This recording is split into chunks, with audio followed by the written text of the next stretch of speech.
Magandang araw po sa ating lahat. Ang kwento pong ito ay tungkol sa isang babaeng mabait at masipag na si Micaela. Si Micaela ay nakatira sa Amerika. Bata pa lang ito ay nakitaan na ng kasipagan sa sarili. 24 years old pa lang siya ay may sarili na siyang negosyo. At makalipas ang 5 taon, ay nakapagpundar na siya ng bahay na may 5 kwarto at isang magandang sasakyan. Tinutulungan niya rin ang kanyang magulang at kapatid sa mga pangangailangan ng mga ito. Makalipas pa ang ilang buwan ay may nakilala itong si Micaela na nagpatibok ng kanyang puso.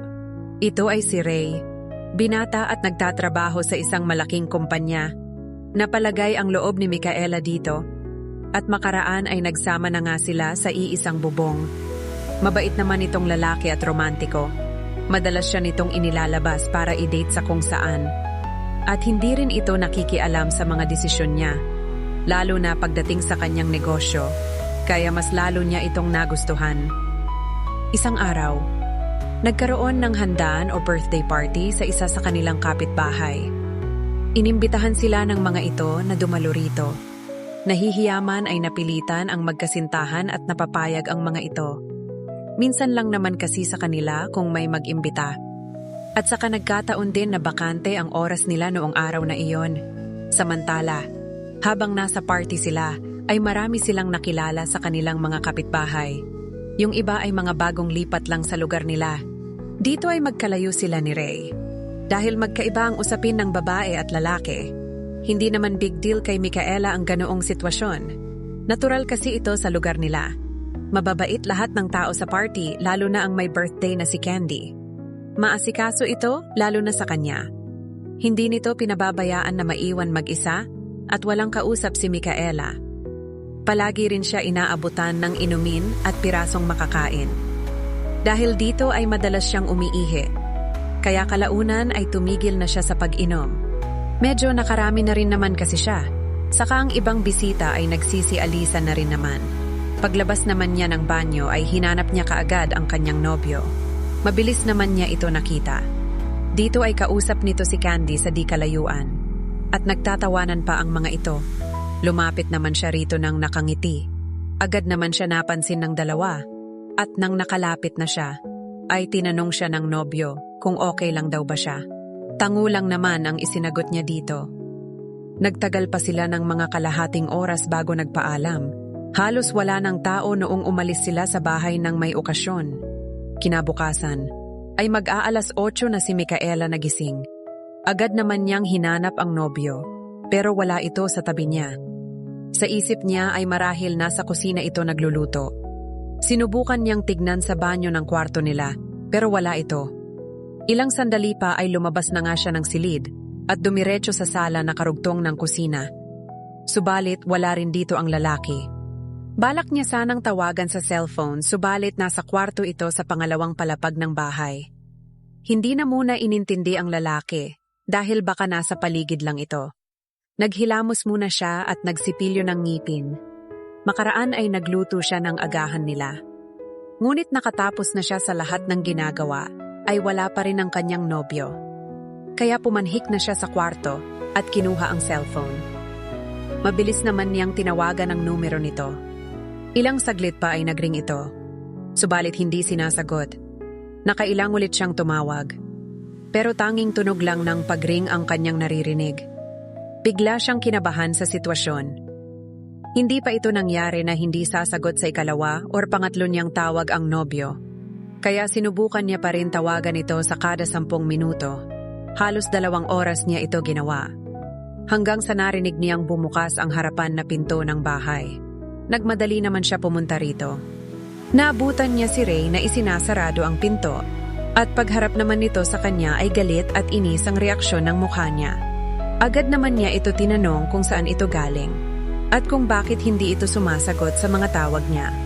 Ngumiti naman ang nobyo at malambing na nagsalita. Na bumili siya ng makakain nila. Kasi ayaw daw muna nito sa pagkaing bahay. At kaya naman ito hindi sumasagot ay dahil isusurprise siya nito sa dalang mga rosas at iniangat nito ang bitbit.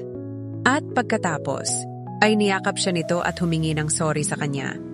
Gumanti na lang siya ng yakap dito. Ilang minuto pa ay kumain na nga sila ng magkasama. Samantala, makalipas ang 3 buwan, habang may inaayos siya sa loob ng kanyang opisina, ay bigla siyang pinuntahan ng kanyang staff na babae. At ang sabi ay mayroon daw naghahanap sa kanya sa labas. Candy raw ang pangalan nito.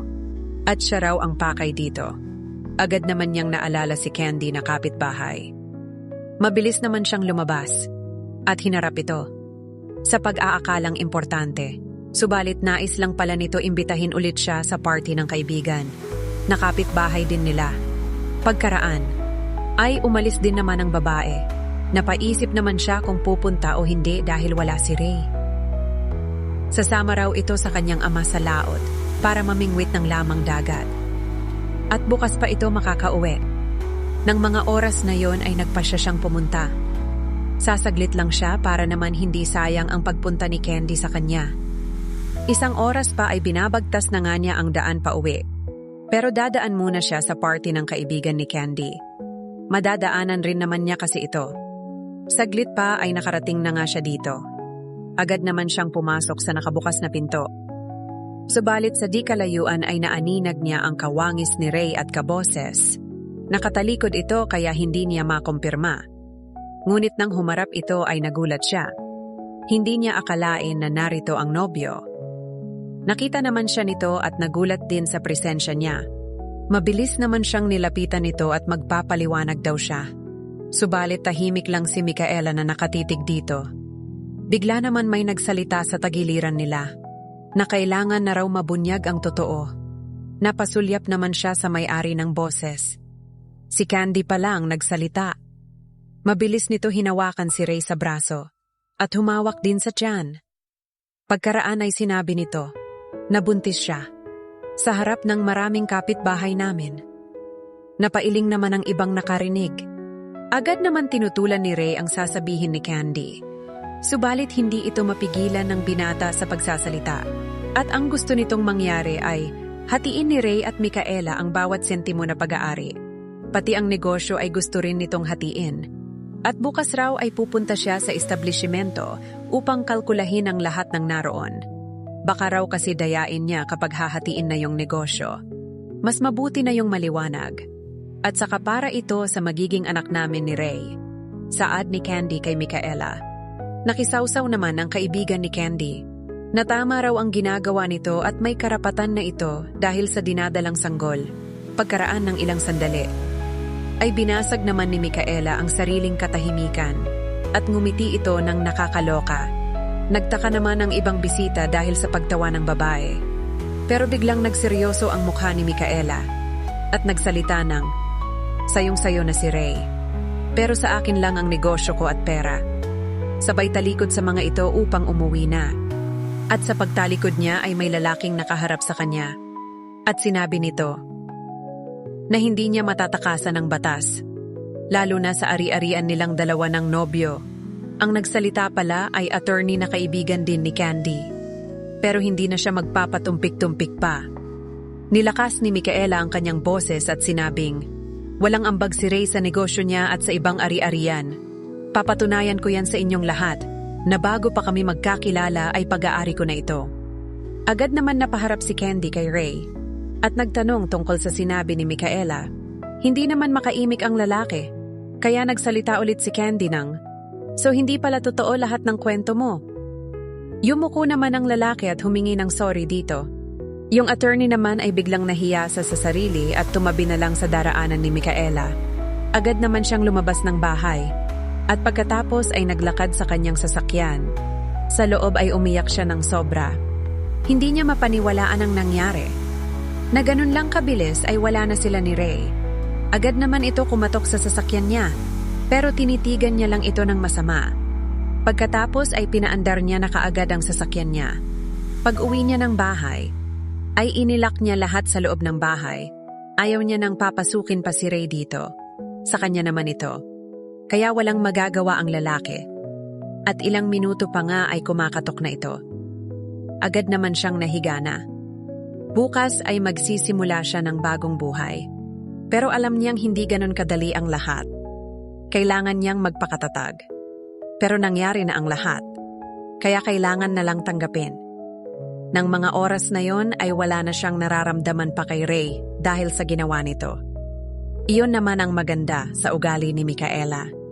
Mabilis siyang magdesisyon at makamove on, kaya siguro nagtagumpay siya sa negosyo. Dahil pag nagdesisyon siya ay wala nang bawian. Sa isiping iyon ay hindi niya namalayang nakatulog na pala siya.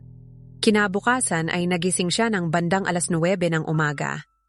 Bigla niyang naalala ang nangyari ng nagdaang gabi. Pero winaglit niya kaagad sa kanyang isipan. Para sa kanya, ay may bagong buhay na siyang kailangan gawin at ipagpatuloy. Samantala, si Ray ay madalas na nagpapakita sa kanya upang makiusap na mapatawad siya. Subalit napuno na siya at ipinapulis na niya ito. Kaya ang ending ay hindi na ito basta-basta makalapit sa kanya. Si Candy naman ay nabalitaan niyang umalis na ito sa lugar nila. Dahil sa kahihiyan, hindi kasi ito pinanagutan ni Ray. Dahil nawala na lang ito at walang nakakaalam kung saan nagpunta. Pero may nakapagsabi na umalis ng bansa ang lalaki. Si Micaela naman ay patuloy na pinapalago ang negosyong pag-aari. At nangangarap na sana ay matagpuan niya na ang totoong magmamahal sa kanya.